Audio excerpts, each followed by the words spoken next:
ॐ श्री परमात्मने नमः।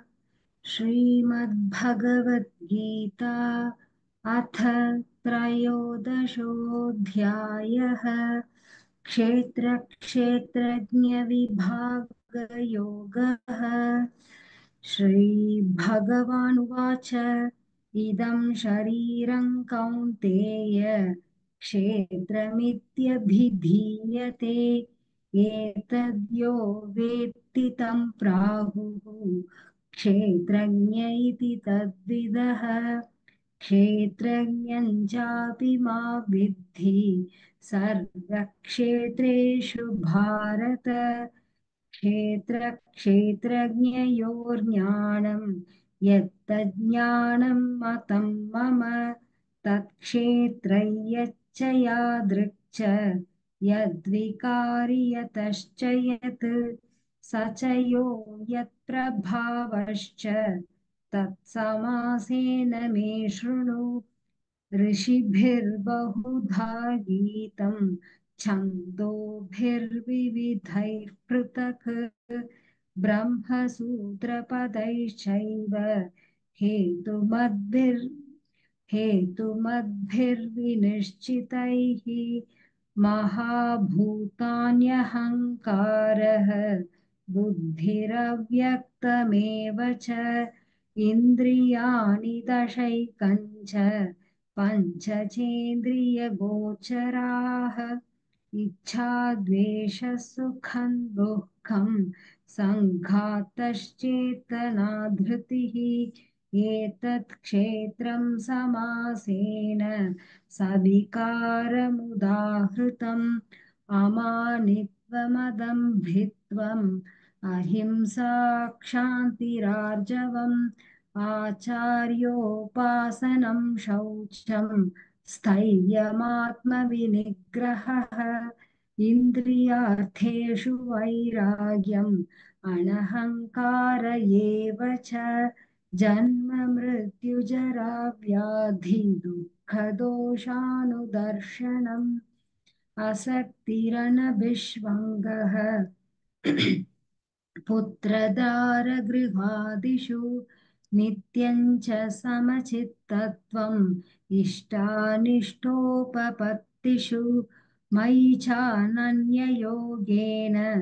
भक्तिरव्यभिचारिणी। विविक्तदेशसेवित्वम् अरतिर्जन्म संसदि अध्यात्मज्ञाननित्यत्वम् तत्त्वज्ञानार्थदर्शनम्। एतज्ज्ञानमिति प्रोक्तम् अज्ञानै यदतोऽन्यथा ज्ञेयै यत्तत् प्रवक्ष्यामि यज्ञात्वामृतमश्नुते। अनादिमत्परं ब्रह्म न सत्तन्नासदुच्यते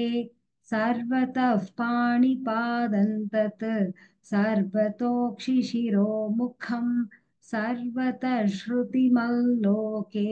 सर्वमावृत्य तिष्ठति। सर्वेन्द्रियगुणाभासं सर्वेन्द्रियविवर्जितम् असक्तं सर्वभृच्चैव निर्गुणं गुणभोक्तृ च बहिरन्तश्च भूतानाम् अचरञ्चरमेव च सूक्ष्मत्वात् तदविज्ञेयं दूरस्थं चान्तिके च तत् अविभक्तं च भूतेषु विभक्तमिव च स्थितं भूतभर्तृ च तज्ज्ञेयं ग्रसिष्णुप्रभविष्णु च ज्योतिषामपि तज्ज्योतिः तमसः परमुच्यते। ज्ञानज्ञेयं ज्ञानगम्यं हृदि सर्वस्य विष्ठितम् इति क्षेत्रं तथा ज्ञानं ज्ञेयं चोक्तं समासतः। मद्भक्तये तद्विज्ञाय मद्भावायोपपद्यते। प्रकृतिं पुरुषं चैवं विद्यदा विध्यनादीवुभावपि विकारांश गुणांश्चैव विद्धि प्रकृतिसम्भवान् कार्यकारणकर्तृत्वे हेतुः प्रकृतिरुच्यते पुरुषः सुखदुःखानां भोक्तृत्वे हेतुरुच्यते पुरुषः प्रकृतिस्थो हि भुङ्क्ते प्रकृतिजान् गुणान् कारणं कारणं गुणसङ्गोऽस्य सद्सद्यो निज सदसद्यो निजन्मसु उपद्रष्टानुमन्ता च भर्ता भोक्ता महेश्वरः परमात्मेति चाप्युक्तः देहेऽस्मिन् पुरुषः परः य एव वेत्ति पुरुषं प्रकृतिं च गुणैः सह सर्वथा वर्तमानोऽपि न स भूयोऽभिजायते ध्यानेनात्मनि पश्यन्ति केचिदात्मानमात्मना अन्ये साङ्ख्येन योगेन कर्मयोगेन चापरे अन्ये त्वेवमजानन्तः श्रुत्वान्येभ्य उपासते तेऽपि चातितरन्त्येव मृत्युं श्रुतिपरायणाः यावत् सञ्जायते किञ्चित् सत्त्वं स्थावरजङ्गमं क्षेत्रक्षेत्रज्ञसंयोगात् तद्विद्धि भरतर्षभ समं सर्वेषु भूतेषु तिष्ठन्तं परमेश्वरं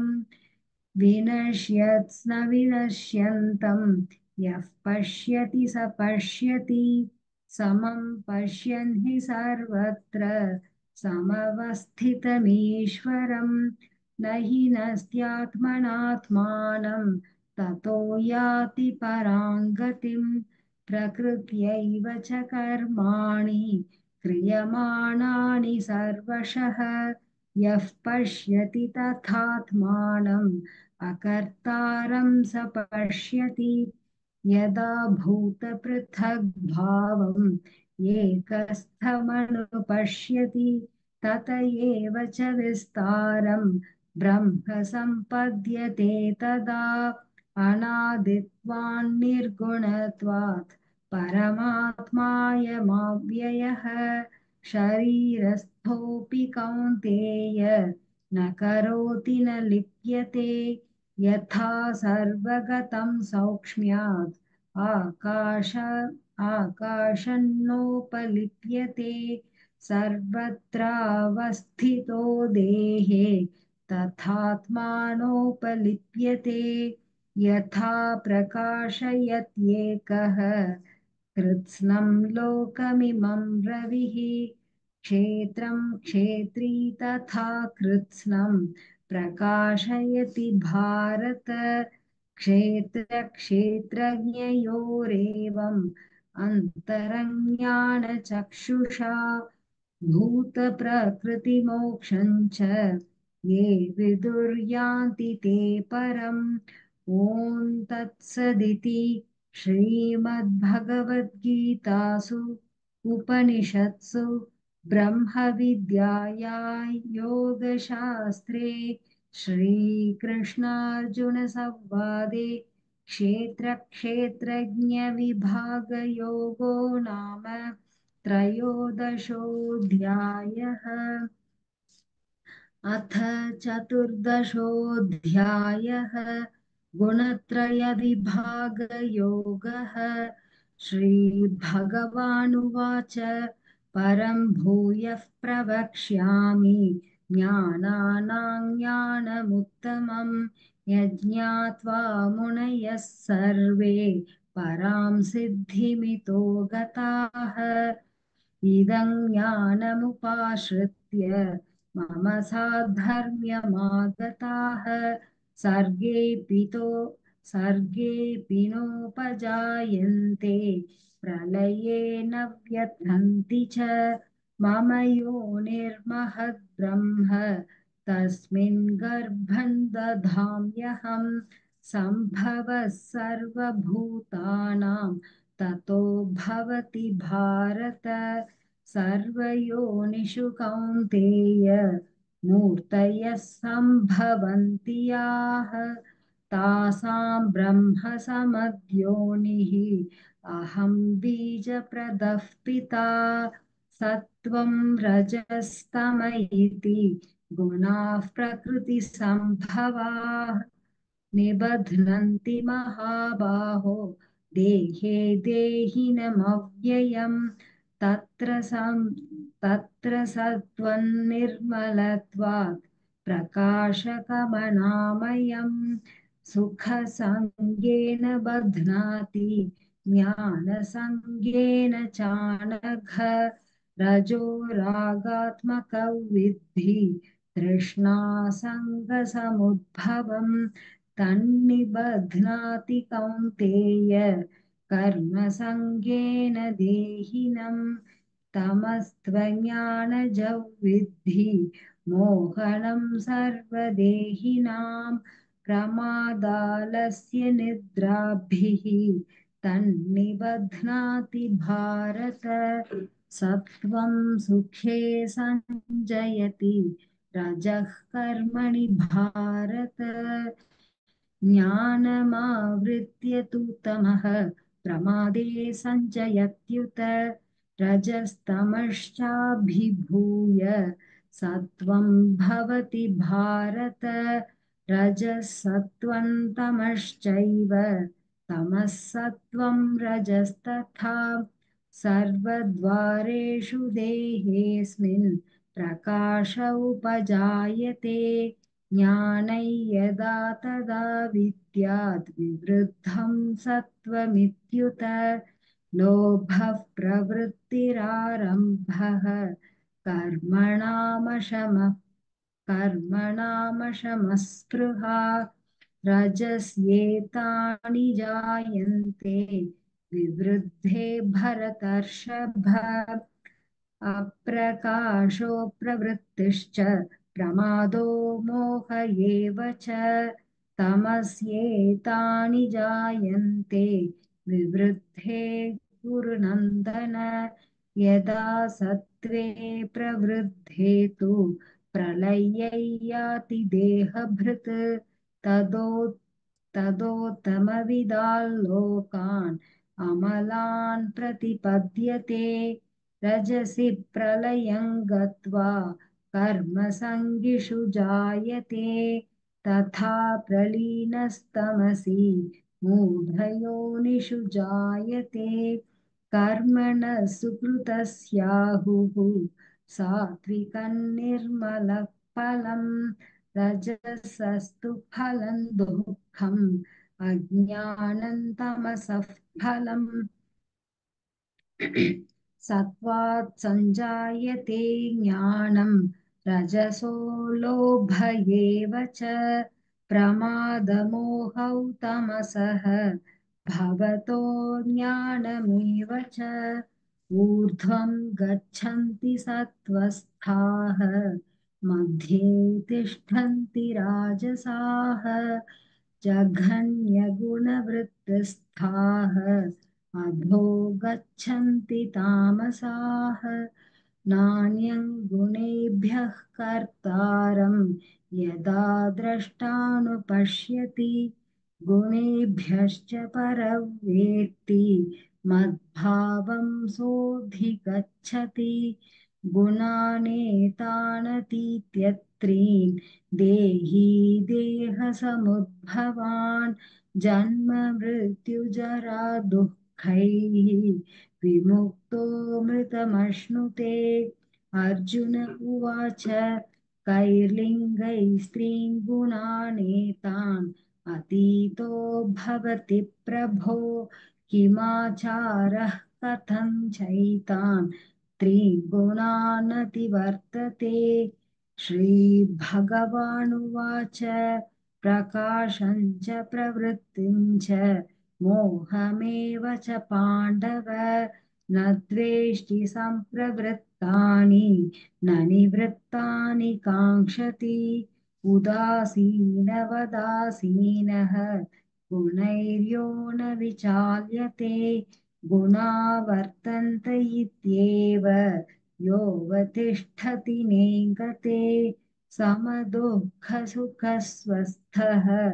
समलोष्टाश्मकाञ्चनः तुल्यप्रिया प्रियो धीरः तुल्यनिन्दात्मसंस्तुतिः मानापमानयोस्तुल्यः तुल्यो मित्रारिपक्षयोः सर्वारम्भपरित्यागी गुणातीतः स उच्यते मां च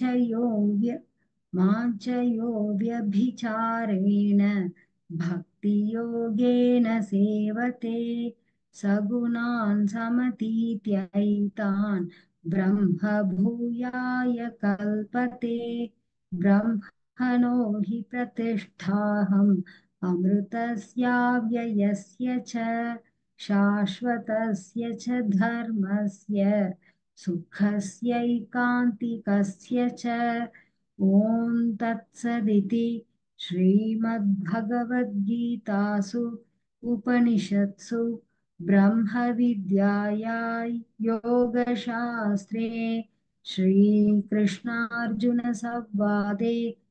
गुणत्रयविभागयोगो नाम चतुर्दशोऽध्यायः अथ पञ्चदशोऽध्यायः पुरुषोत्तमयोगः श्रीभगवानुवाच ऊर्ध्वमूलमधः शाखम् अश्वत्थं प्राहुरव्ययम् छन्दांसि यस्य पर्णानि यस्तवेद स वेदवित् अधश्चोर्ध्वं प्रसृतास्तस्य शाखाः गुणप्रवृद्धा विषयप्रबालाः अधश्च मूलान्यनुसन्ततानि कर्मानुबन्धीनि मनुष्यलोके न रूपमस्येह तथोपलभ्यते नान्तो न चादिर्न च सम्प्रतिष्ठा अश्वत्थमेनं सुविरूढमूलम् असङ्गशस्त्रेण दृढेन छित्त्वा ततः पदं तत्परिमार्गितव्यम्